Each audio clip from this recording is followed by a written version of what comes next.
Hi, you are listening to The Fam Lab.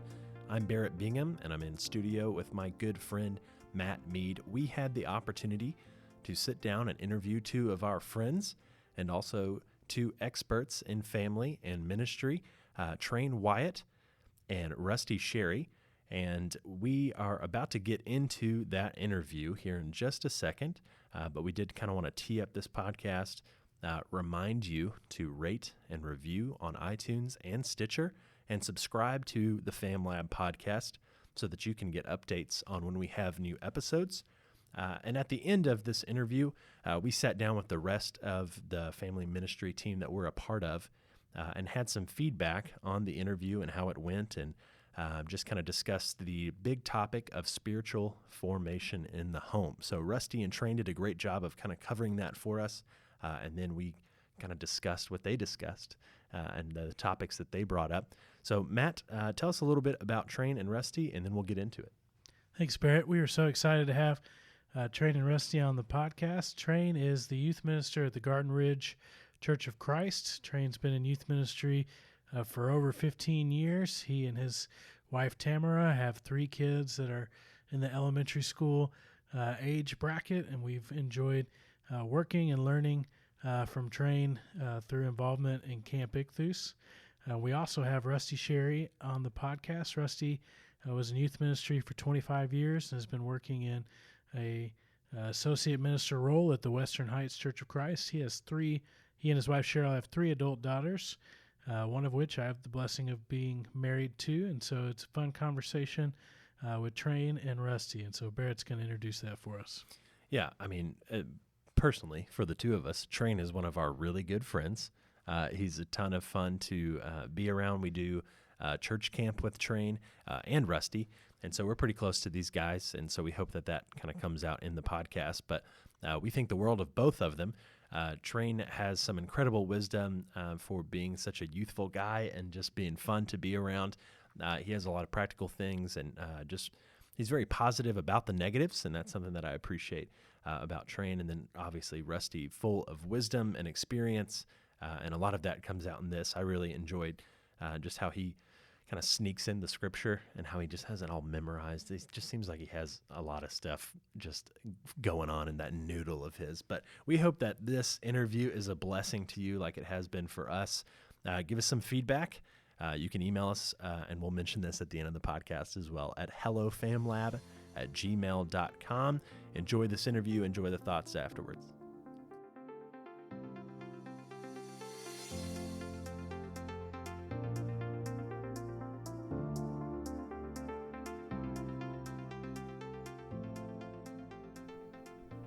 Hey, this is Barrett, and we are with Rusty and Trane and Matt from the Fam Lab as well. We are excited to have you guys in here in the studio, cranking out another episode for families.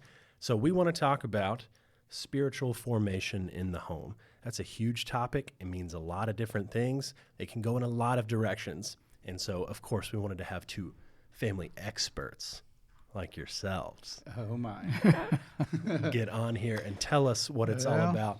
So I think a good place to start for us and for our listeners, and just help us get into talking family, talking about homes, that sort of thing. Tell us about your kids. Tell us about your families, and we can just kind of get into what your families are like, and some of the real stuff, some of the behind the scenes stuff. Just wherever you want to go with that, kind of tee that portion of our conversation up.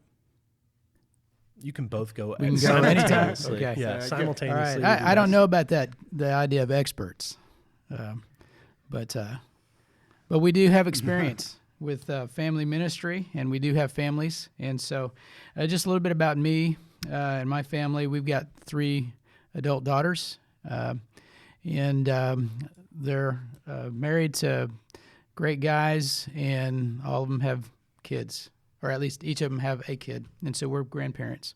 So that's kind of a new journey for us because they're all under a year in age, and so it's been a great journey with that. As far as experience with them growing up, we've had a great opportunity for them to grow up in one place, which was good and helpful for us because it helped us to establish relationships with people and friendships for them that I think helped in their spiritual formation. And that's difficult to do in ministry as far as being in one location. So that's been a great blessing for us. I'm not sure exactly what else you want, what else you need from us. You crushed it, man. Oh, You're okay. doing great. All right. Very good. Yeah. I was just hoping that you would say something about you being a grandparent, and you did. Yeah. And talking about how most of your daughters are married to good guys, and then one of your daughters is married to Matt, who's in studio with It us. happens to be. That's right. Yeah, that's exciting. I forget that often because I work with both of you guys, but that's really cool that we're all on the same podcast together. But yeah, thank you, Rusty. Trane, tell us some about your kids, about your family, about your home. All right. I've got my wife Tamara and I have 3 kids. One is 10, one is 9, and one is 5. A boy, girl, boy. And we're at the point of our life where thankfully we've gotten past the know-it-all phase, and we're not at the despair phase. We're kind of we realize we need help.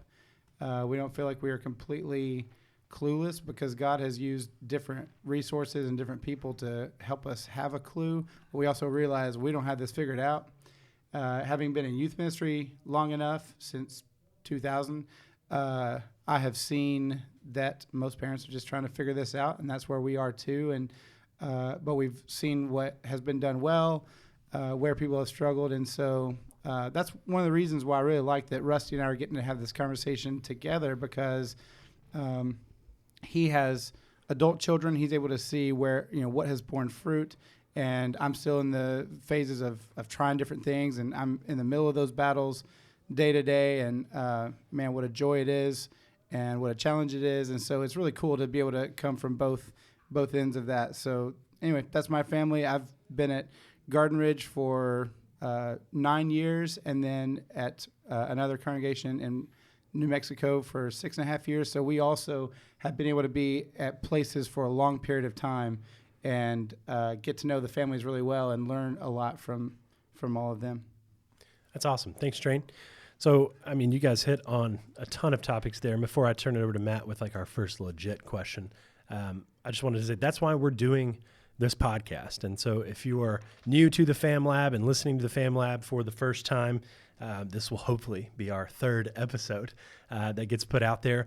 But yeah, like what Trane said and like what Rusty was alluding to, we all need help. We're at different phases. And so even when you move from needing help with a certain phase with your kids or maybe with your grandkids or as a parent or as a grandparent, we're just trying to create a helpful resource, something that anybody and everybody can listen to and get something practical from, also get encouragement from, which is kind of something that we're always chasing in different forms or fashions. And sometimes, like for me as a typical male, if you can give me something practical, something I can check off the list, that's helpful. That's encouraging to me versus just reminding my wife that, hey, everybody struggles, with this part of parenting. She's encouraged by that, and that's something that's helpful for her. So that's why we're doing this. That's why the Fam Lab podcast exists.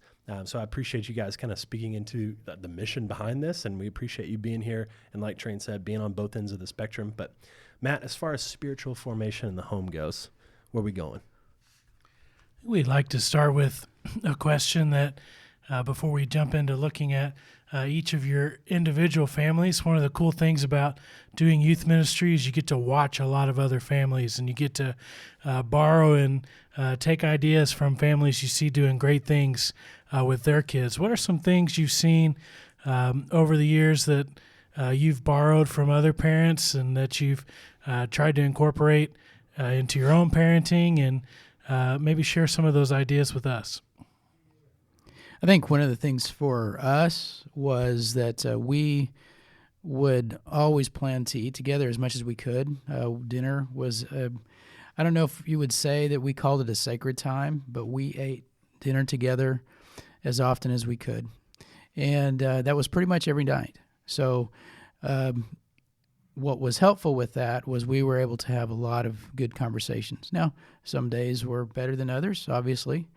But we've got to find out about what was going on in our girls' lives, got to hear their thoughts about certain things, got to share different things with each other, and just got to spend time with each other. And I think that that's important, especially in spiritual formation, even if you don't talk about spiritual things as you might, think of. It's interesting with, at least from what I can tell with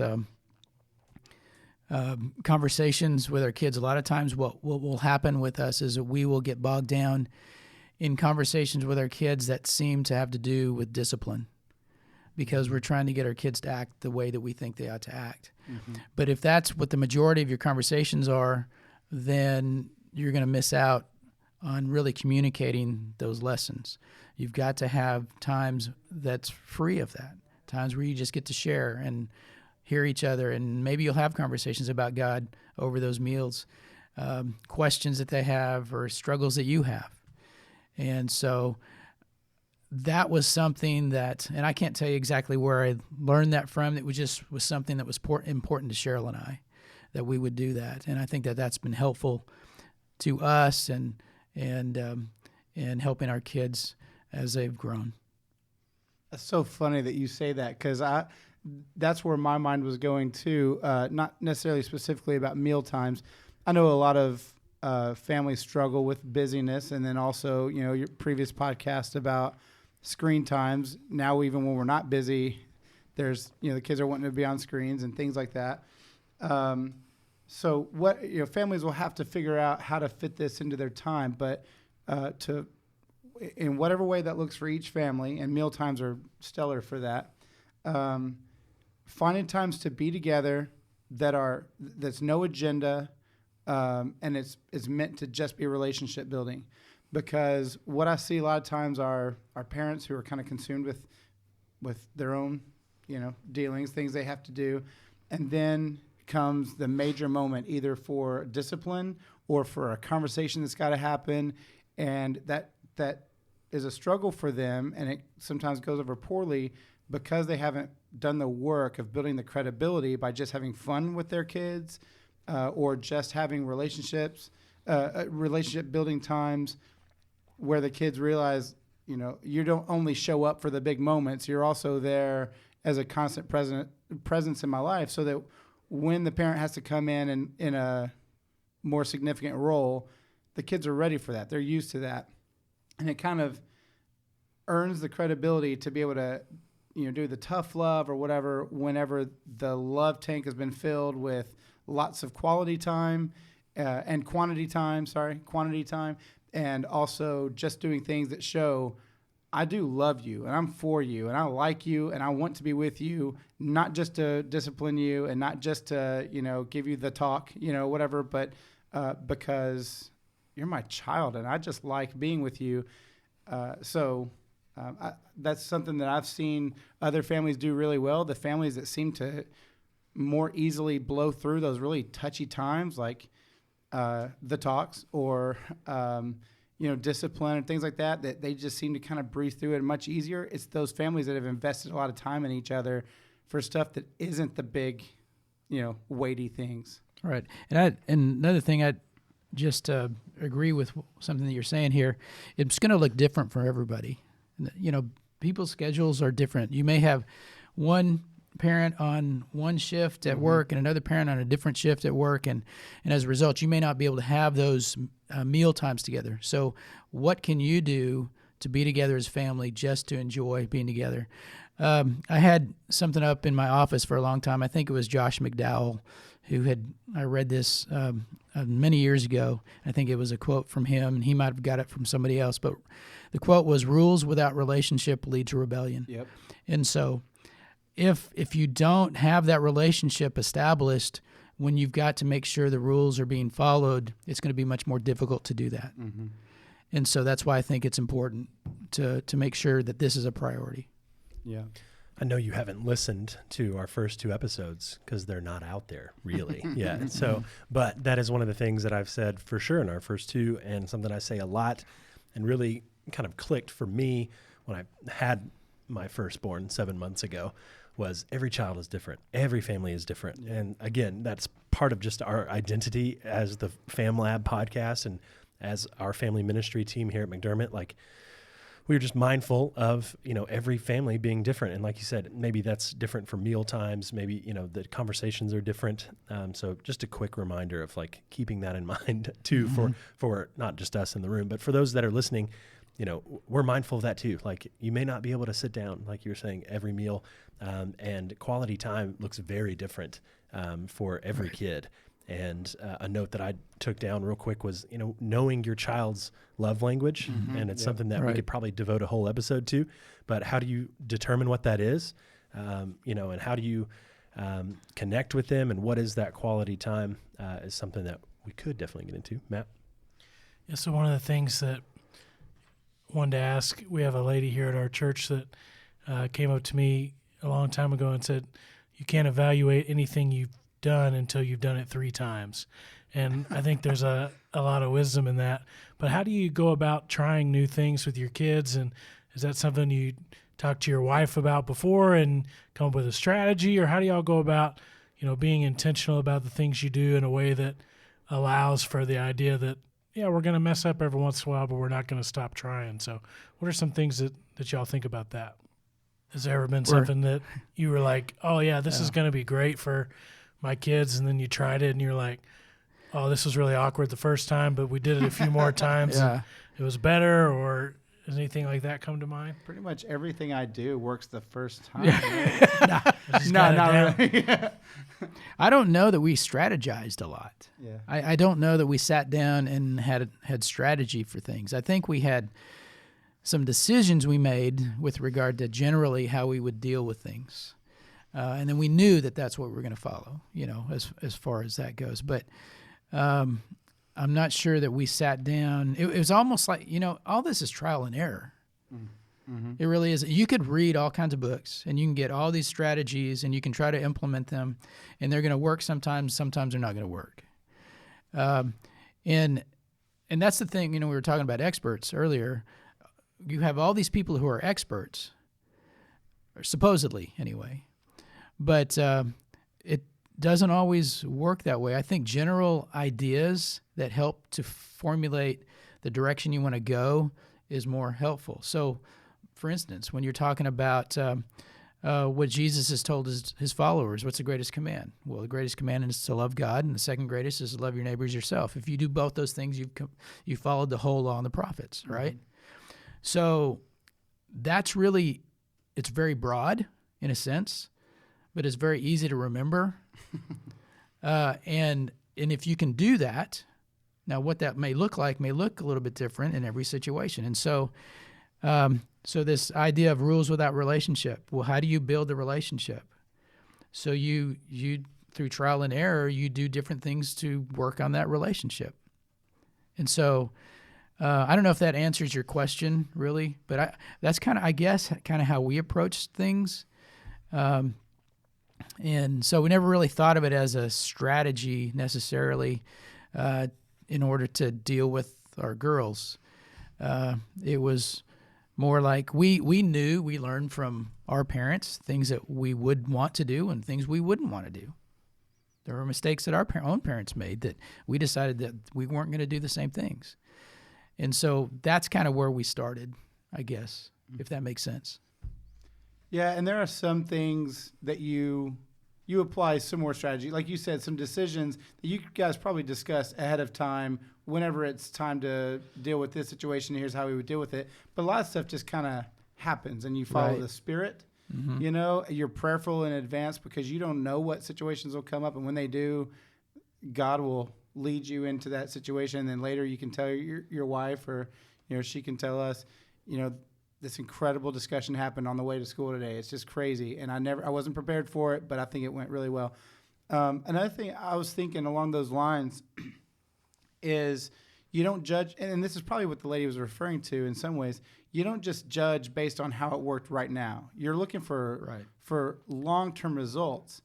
And you're not, a lot of parents will try something, a family night, or a talk or some type of a vacation or what. I mean, like whatever it is, and it'll just go badly, and there can be a lot of guilt about that because parents put a lot of pressure on themselves to have that ideal family situation and whatever.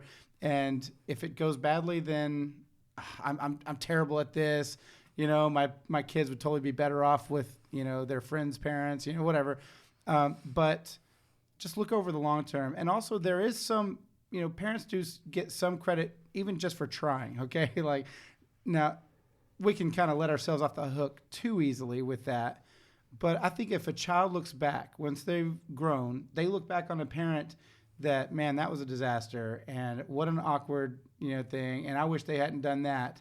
But when they look back and they see it was because of years of just trying different things to connect with them, to instill faith in them, they're going to be much more gracious because they're going to see even the things that didn't work, it's because they tried something that didn't work, as opposed to just autopilot, So I think there's also just, even if it went badly, hey, at least they saw you try and you can move on or you can try it again.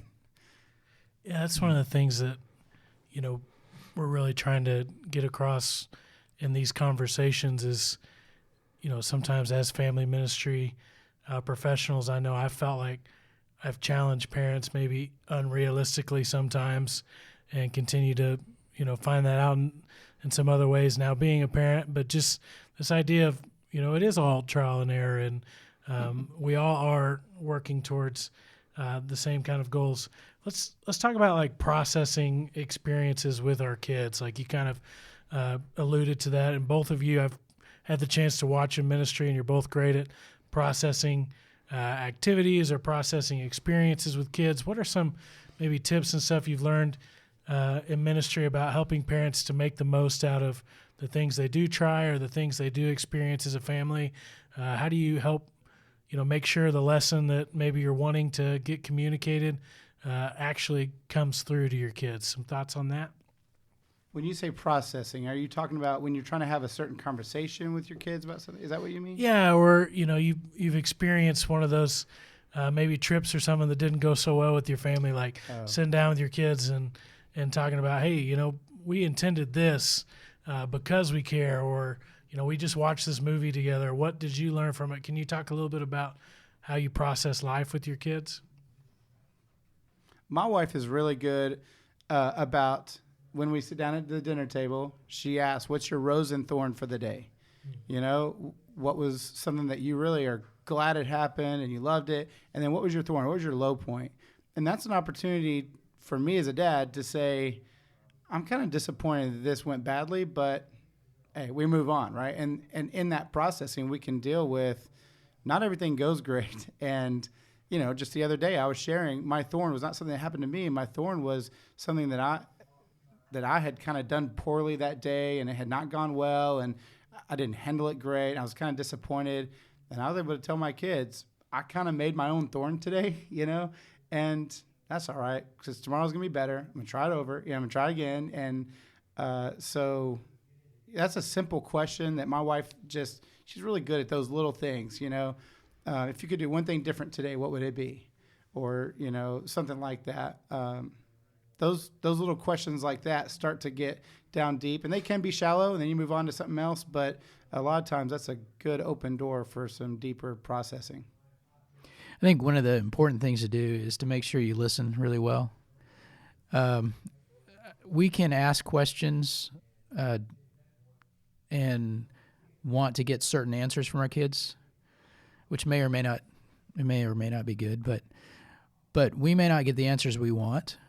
And what we need to do is we need to be able to listen to them and see and try to understand, or at least be able to hear what they're saying and feeling, which means we may need to ask some more questions as we seek that understanding. The other thing with the processing deal is that the processing that we're actually entering this process at a different level than they are. So you should expect them to come from a different place. Mm-hmm. They may say something that is totally different from what you would have even thought of. And it doesn't necessarily mean that it's bad. It just means that they're at a different place. And so that's where listening and seeking to understand is so important. And if we can't do that, then that's going to make it much more difficult for us to be able to communicate with each other, if that makes sense. So now it's not going to always work. You're going to fail. I have failed many times, and I've assumed that what one of my daughters was saying and expecting from me was one thing, and when that's not what it was. So an easy example with that, and this may be off a little bit, but easy example would be, if you're a dad, you tend to fix things, right? So your daughter comes and talks to you, and then you try to tell her, well, this is what you should do, and that's not what she wanted. She just needs you to listen. And so there have been times I've had to ask, okay, am I supposed to listen now, or do you want help with this? And so that I'll know, because sometimes I'm clueless. But all of that is a process that actually helps them to communicate too, because they're learning as you're going through these types of things. They're learning about, you're not actually saying anything about it. You're not teaching a lesson necessarily. But I don't know that we actually went through to movies and said, okay, what do you think about this movie? What'd you learn from it? Sometimes those conversations came out, but they kind of came out naturally, and other times, they didn't. That's where this trial and error comes into play, because we didn't always do it exactly the same way. So I don't know if that fits. I recently read a book by Andy Stanley, and he says something that my wife and I have we've been doing ourselves, and then he just, verbalized it very well. He was talking to his son about sex, and he said, son, I'm not going to start a 15-minute conversation with you about this. I'm going to start a 15-year conversation with you about this. And what he meant was, we're not going to just go all in, have this conversation, and then hopefully that should take care of it. It's just whenever the conversation needs to happen, or whenever another bit of information needs to be shared, or another issue needs to be addressed, we'll deal with that as it happens.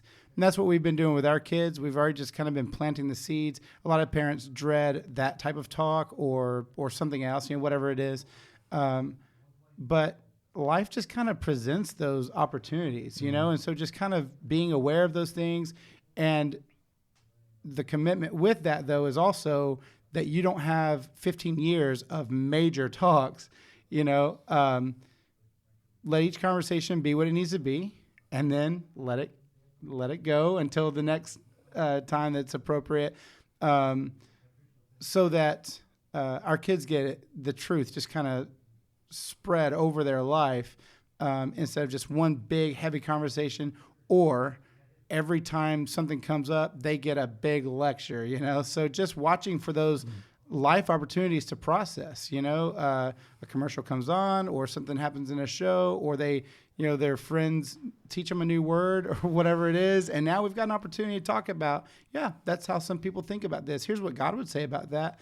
And then move on until the next opportunity. That's something we've seen that has worked well for other parents. Right. I would say too, I think you're right. The planned process times are going to be few and far between. The ones that come that you don't expect at that moment are going to be more often. And that's why quality time that you mentioned earlier in the conversation doesn't come without quantity time. That's right. That's good. I think all of that fits nicely into the kind of the category of you have to think long term. Right. When we're thinking of, spiritual formation in the home.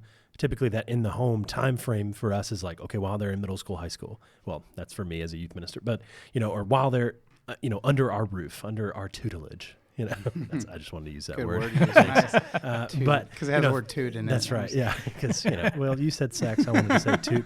But since we were talking about, the long-term piece, it's, hey, we're starting the conversation in our home, but the spiritual formation is starting here. But the mindset is, we're going to be working on our faith together as a, father, mother, and, our kids, our children, now and beyond, that sort of thing. So I think that was a huge takeaway for me, just the mindset shift of, and we're quick to say, especially when we're talking time management and things like that, well, we have until they're 18 and that's only so many hours and then they're gone and then the conversation's over, Right.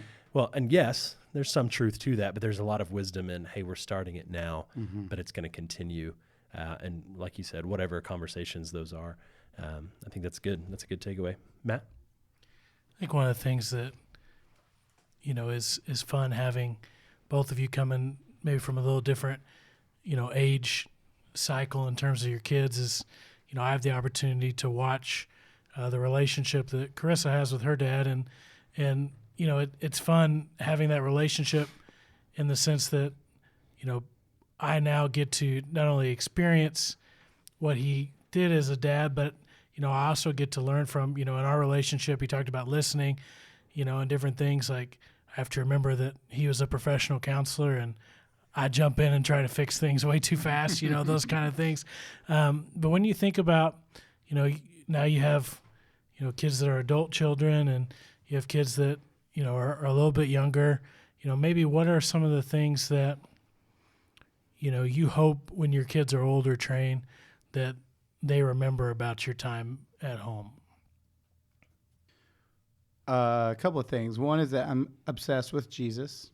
I want them to know that and to see that he was the focal point of everything I did. And not that I'm perfect in doing that, but that even when I failed, I had the conscience about that because I care so much about pleasing the Lord and relationship with him and all that. The other is that I listened, and I don't do that great. But, Rusty has already mentioned that, and I really appreciate, we've talked a lot about the conversations to have, and Rusty has brought that in about being good about listening. And so I guess that'd be another that I would want. I think I also would want them to see a strong marriage, a godly marriage.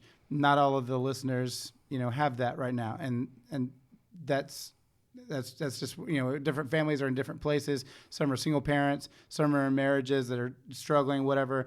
My marriage struggles, but I want them to see a husband that's committed to loving his wife well, so that my daughter has something to to look for, whatever. My sons know how to treat their wives someday, and so that's something I want them to see. Awesome. And we want to thank you guys so much for being on the podcast. I want to end with one question as just one practical takeaway or piece of encouragement that you could give to parents just to hang in there and keep being devoted to encouraging their kids to be disciples. What would be just one thing you want to end with? I'd say there are no perfect families or no perfect parents. And that's, if you look through the scriptures, you'll discover that was true there as well. But you're not in this alone. You're in it with God. And as long as he's part of the equation, then even as you make mistakes, even those situations can be situations that help your kids to learn and even can be drawn closer to God.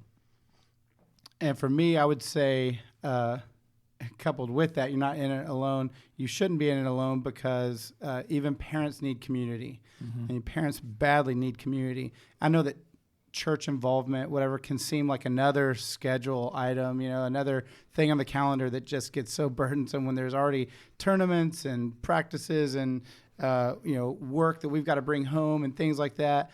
But it's not just about another thing we have to do so that, we won't go to hell or whatever. This is such a helpful tool to have that community. Our kids need community because the world is so hard on them. And so they need other people. They need the adults who are in that community to help mentor them and to fill in those holes that all of us parents are going to leave in our children. They need other adults. And then we adults, man, we need community so much so that we realize we're all just trying to figure this out. What has worked for you? What didn't work for you? Here's what I've learned. And also a lot of grace comes from that community. So that's what I would say. Don't do it alone. You need some godly people to help you out. I love it. You're not alone, and don't do it alone. That's good. That's really good. Hey, thanks, like Matt said, for being here. We appreciate you, Rusty. Trane. Yeah, thank you. Thank you for the conversation. You guys were worried about not making time. We're over time, so we'll land the plane here. We appreciate you guys. Thanks again. And now we will turn it over to myself and the Fam Lab review. All right. Thanks, guys. Thanks, guys. Hey, welcome back, I guess. This is our first time to do kind of a review. So the Fam Lab team has just listened to the interview that you just listened to, and we have some thoughts on spiritual formation that we thought would be beneficial that we wanted to share and just kind of rally back as a team. So the 5 of us are back in studio today and wanted to give some thoughts on spiritual formation, kind of bring the conversation back to that, wrapping up as well. So I'm going to turn it over to Mikey. Mikey, Ken's father. She has got some great thoughts on this, and she's going to kind of lead our conversation around some practical pieces and just some other conversations that we think are important that kind of go hand in hand with spiritual formation. Well, one of the things that came up more than once in their conversation was how we as parents are really just trying to figure out this parenting thing as we go along. I mean, that's just how it works. When you first have a child, you are a beginner just like that child is. So I really think that that's a big part of parenting, and there's an aspect of evaluating what you're doing as you go along. And, we have those conversations at my house occasionally about how we've handled different situations. I try to be really cognizant of when my husband and I will have those conversations. So, and try not to question, I guess, how we are handling a situation during the situation, but maybe talk about it afterwards. For as far as maybe that's not how I would have handled that discipline situation, or just a redirection. Maybe I would have done it differently. So we try not to have those conversations in front of the kids or in the moment, unless it's just a really big deal. And maybe if I knew some information that my husband didn't know about the situation, I might add that. But otherwise, we try to discuss those differences away from the kids. But we also try to share things with each other that works well with the kids. Like if Jaron has found a way to get Macy to really share with him about something and got her to talking, and he'll tell me about that, and so that we can take some of those positive things and move forward with them too. Know that you are trying to do the best job you can as a parent.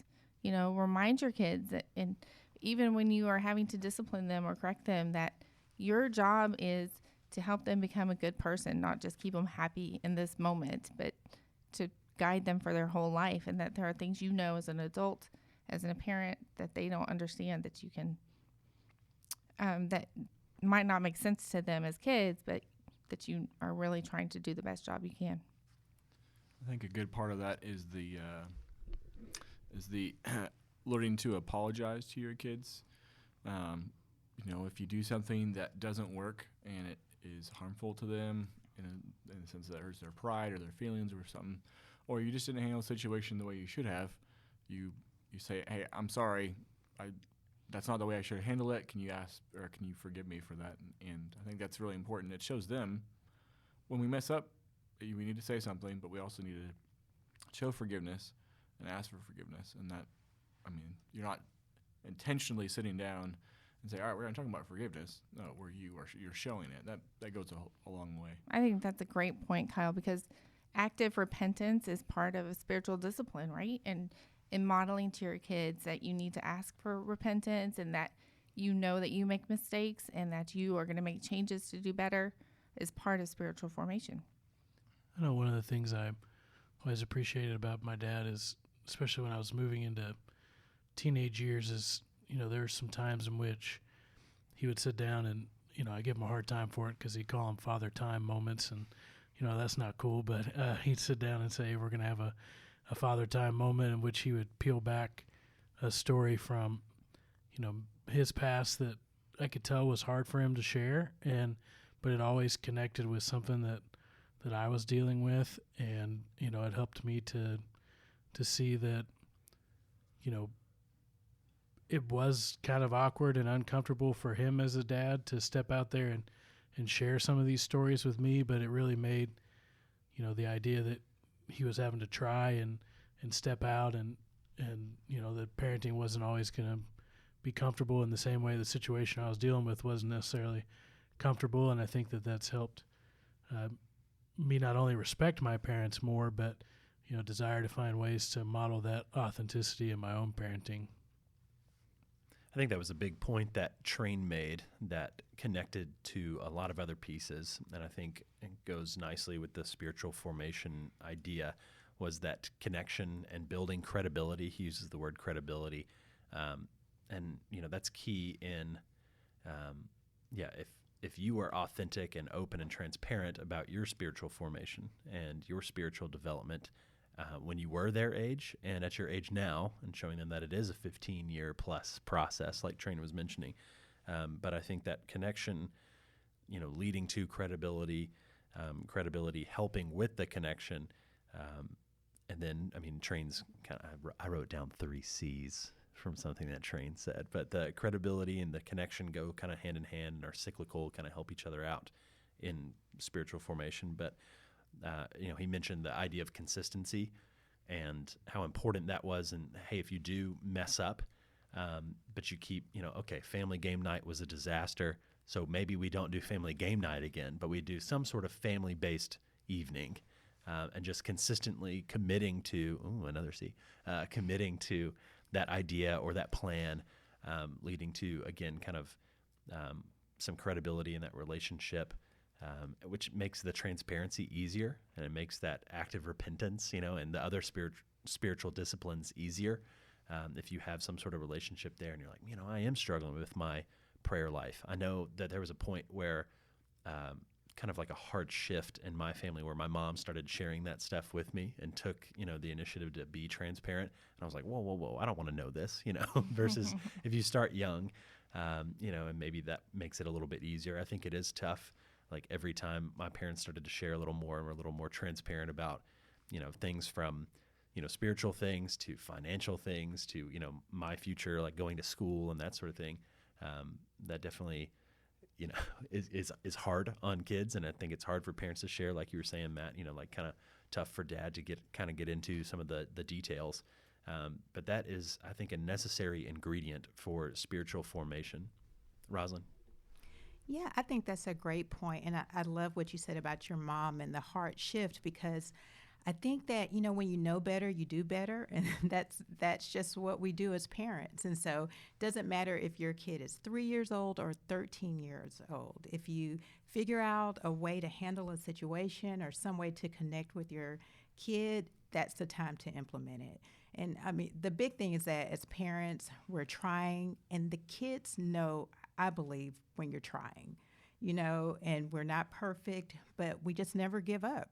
You just keep, I love what Matt said earlier about trying something at least 3 times, which can seem kind of goofy sometimes. I think about us trying to work with our kids and do devos. And I've always been intimidated by those families that were like, oh, we had this great devo, or we do devos every night with our children. And we have tried to do that, and we have failed 100 times to be consistent with devos. But we keep trying. In fact, my kids are teenagers, and we just started trying again we're using the Bible Project as a platform to get the family together, and there are these great videos where you just can learn all about the history behind the books of the Bible.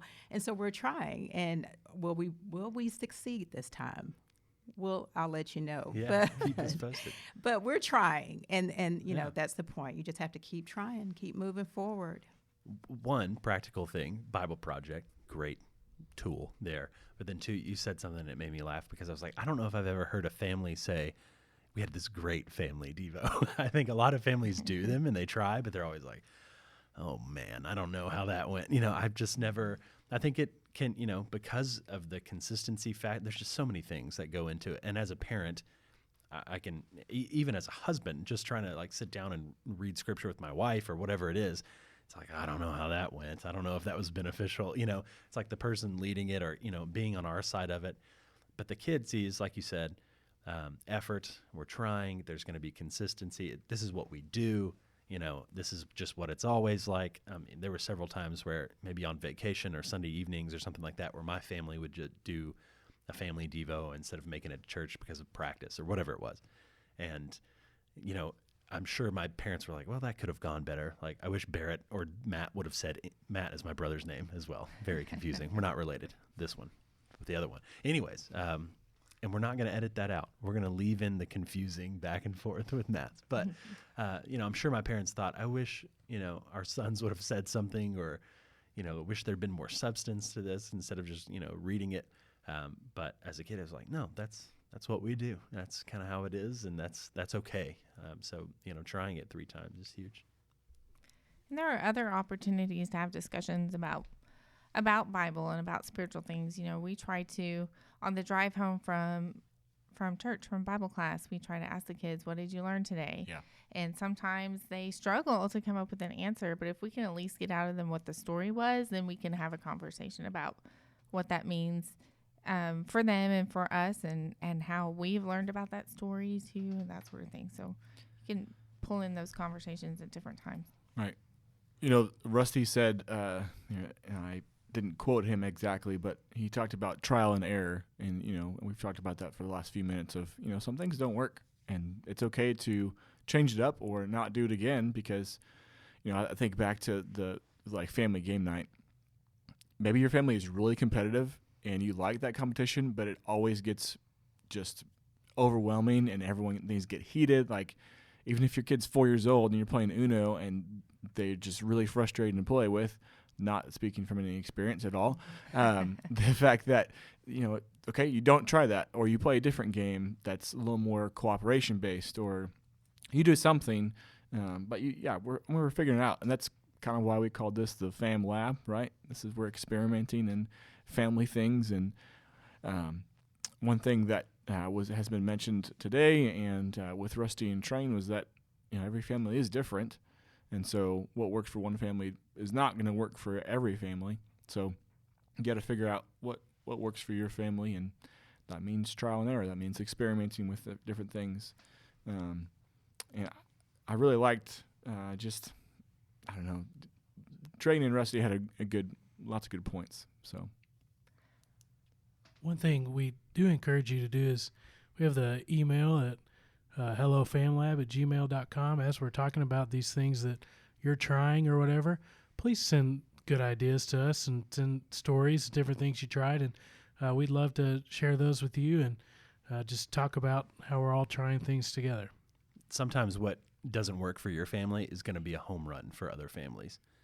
So send us your ideas, and it can be funny. Like, man, we tried this sort of family Devo 15 nights in a row, and it was an absolute nightmare. I don't know how that's humanly possible, but it could be. So send those in, hellofamlab@gmail.com for sure.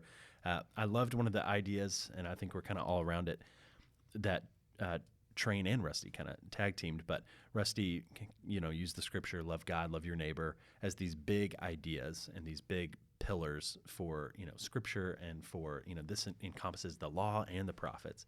And so I think just practically speaking, for spiritual formation, kind of identifying as a family, what are some spiritual, foundations, some big pillars for your family? What are you going to take seriously? What are the things that are most important to you? Is it, an idea of, forgiveness and repentance and grace and mercy? Like, that I think should be important. Maybe that's one of the big ones for you guys, is that you're going to be quick to forgive. Maybe it's stewardship. I know Mikey had some thoughts on that. What are these big ideas, these big pillars that are going to be game changers for your family, things that you're committed to? Stewardship is something that we do work on in our family, and talking about how, not just how we're going to share our money, our finances, but also where we spend our time, and how that's a part of stewardship too. Even talking to the kids about that, about how much time we're going to spend on different aspects of our lives. Another spiritual discipline that I think you have to be intentional about teaching your kids is prayer. Mm-hmm. They mentioned dinner table time being a good time for conversation, but it's also a good time to practice prayer, for the kids to practice prayer, for you to model prayer for your kids. We also try to do that at bedtime with our kids. They're still young enough that we're tucking them in, and but when we talk about prayer time at night, we try not to say too often, say your prayers. We try to say, okay, let's get focused, because we're going to talk to God. And we talk about how awesome is it that you get to talk to your Creator? How does that make you feel when you think about you get to talk about that? That's a good point. And just talk about being in a respectful position when we pray, and clearing our minds of other things, and just being really intentional about that. And I just recently saw a great example of a parent praying scripture with their children, and I just love that. And I've started trying to do that with my kids a little bit too, and I think it kind of surprised them and surprised me a little bit too, but I loved it, just adding a little bit of scripture in your prayer as you talk with God about your kids. I think prayer is definitely a huge thing that any family can do. And again, it does look differently, whether it's through scripture or I think of my 2-year-old, Eden. Her mind is going a million miles an hour, and so she can't focus very much. And so last night we were even just saying, we would say something and she would kind of repeat it back. And even when she's repeating it back and she may not understand what she's saying, it's still good to hear those words, and we're still modeling that. And sometimes she doesn't want to. We like to hold hands when we are sitting around the dinner table. She sometimes doesn't want to do that, and she's throwing her plate, or kids are going wild and crazy. But that consistency, like what Barrett was saying with Trane, that Trane was saying, that it may not work one night, but that doesn't mean you shouldn't ever do it again. Just keep at it, especially if it's something that is important to your family, because you're modeling that prayer life. You're modeling that it's important. And that helps them to be more spiritually mature as they grow up, as they become coming into their own faith, and they understand. All right, prayer is something that we do to have a conversation with God and to thank Him for things and all that sort of stuff. So, I think Rusty also said that intentional family time. Again, they had dinners together that worked for them. I don't remember growing up a whole lot having dinners together like every night. I know that my mom was very intentional about us spending time together, but it didn't always revolve around the dinner table. It was other times in other places too.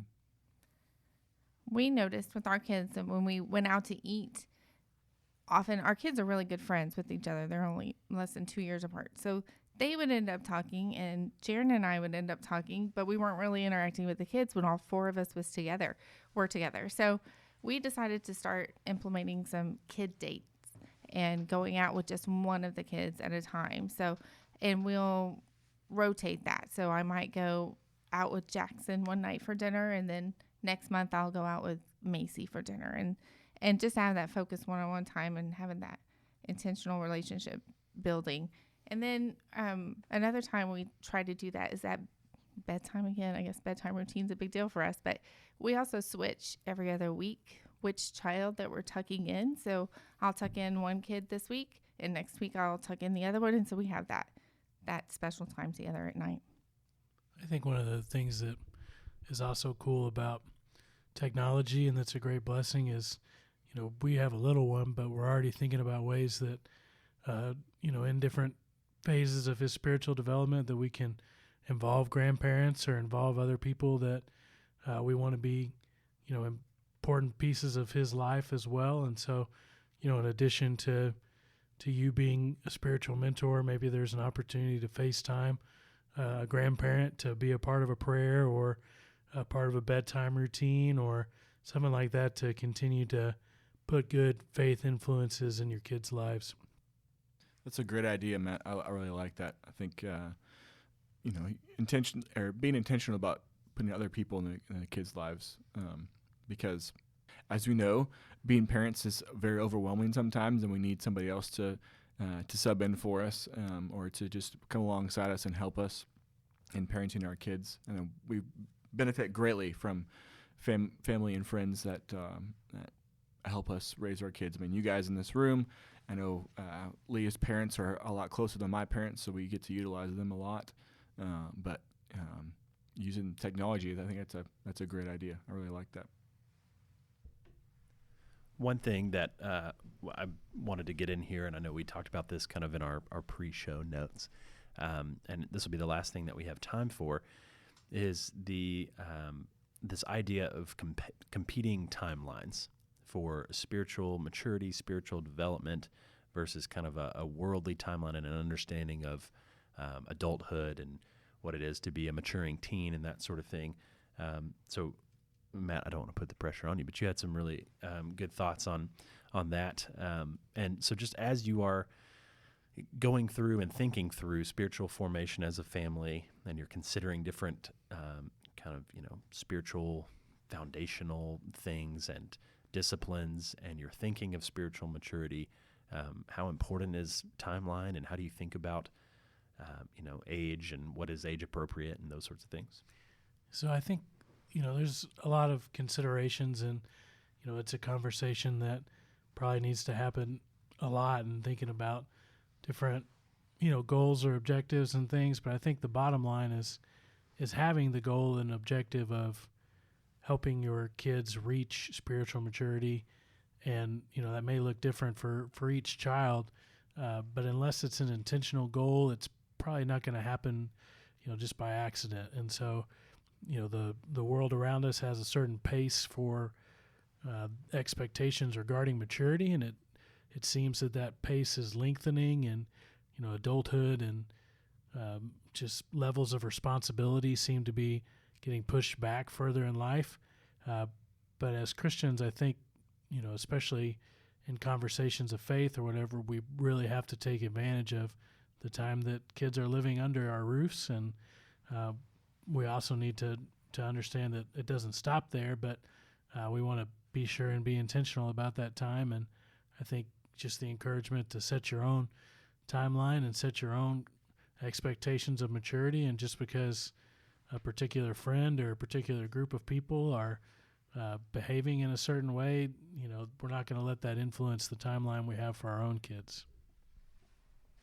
I think about that with my young children, they're just 6 and 8, and even younger kids, about how easy it is for little children to have blind faith. It is easier. That's why Jesus says we need to be like children, right? Because they just believe.